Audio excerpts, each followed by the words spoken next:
G'day everyone, Jason from Jasonreading Landscapes here.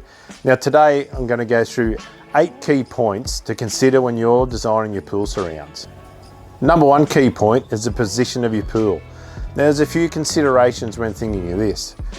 Now I always like to link my outdoor areas with my indoor areas, and this is more important when you've got a pool area. Pool areas need to be a safe place. For me, you need to see that pool the whole time when you're in your entertaining area or kitchen area or wherever that area is that you're going to be when your kids or visitors might be swimming in that pool. So that's the number one reason for safety. Number two, it actually creates an extra outdoor room, an entertaining area, and then your pool area. It actually creates 3 separate rooms that you can move to from inside to out. If you create this area right, it's going to be visually attractive all year round and be a real feature even in the winter time. So when you're thinking about where your pool's going to go, think about drainage. Where's the water coming from? Is it coming from down the hill? Is it coming from across the slope? Wherever it is, generally you will want to put your pool at a slightly higher level than your other entertaining areas or your adjoining areas. The third thing you want to consider is when you're positioning your pool is screening. Who can see in there? Where's the privacy? Do you need to create some privacy with some sort of screening? There's a lot of options you can do your screening with these days. You can do it with plants, you can do it with structures with timber, aluminium, you can even do masonry and stone walls. But first of all, you need to be mindful of where it needs to be screened first before we can decide on this. One of the most important ones along the way, because this is going to help you make a lot of your decisions. You need to sit down and create a realistic budget for your pool surround area. Once you have that figure, then we can really design what is going to be suitable for you. Because there's selections that can be high end, there's selections in the middle, and there's some that are in the lower area of the budget. It'll make your selection process so much easier and faster. So now we've done your budget selection. Now we're going to go into material selection. Now this is quite easy to do once the budget is in place. So there's lots of decisions here to make. You've got natural stone paving.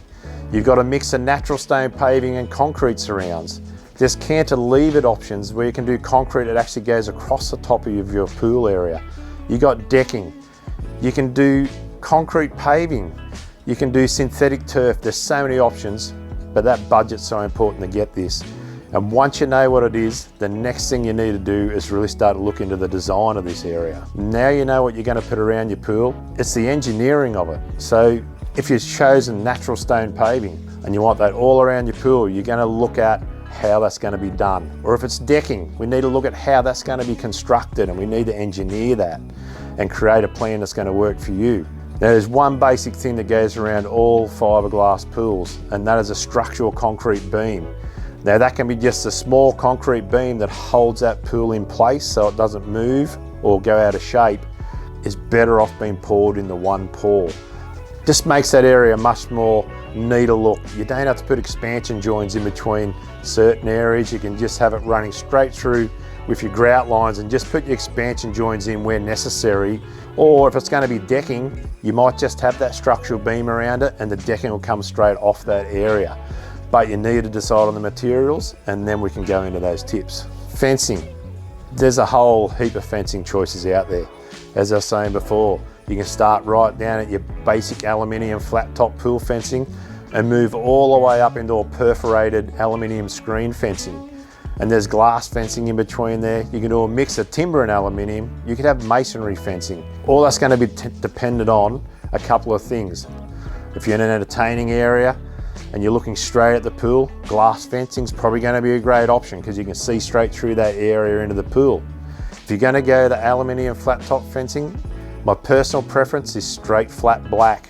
It's actually not a color, it's a tone. You look straight through it, you don't really see it, it doesn't stand out. And then you might have on the other side where you need to screen off some neighbours, you could incorporate some sort of natural stone screening there that incorporates as a fence and a screening area, or some other sort of aluminium screening. There's a lot of options there that can act as a fence and a screen, so it can give you that privacy plus security for your pool. And finally, you've got your pool design almost complete. Have you considered, is there any natural shade that's going to go over this pool area? If not, can you consider creating some artificial shade? There's a few ways of doing this. but it's a great thing to consider, and it needs to be considered before you start creating your pool area, because there could be some engineering that needs to be done. There could be some council requirements that need to be done for that area as well. All of these things we just talked about really needs to be considered before you drop that pool into the ground, and your project will run as smooth as possible. You have a beautiful outdoor area you can enjoy all year round, not just in the summer. I hope these tips help with your pool surround design. If you need any more information or help with your pool, contact Compass or Jason Reading Landscapes, and we'll do our best to help you out.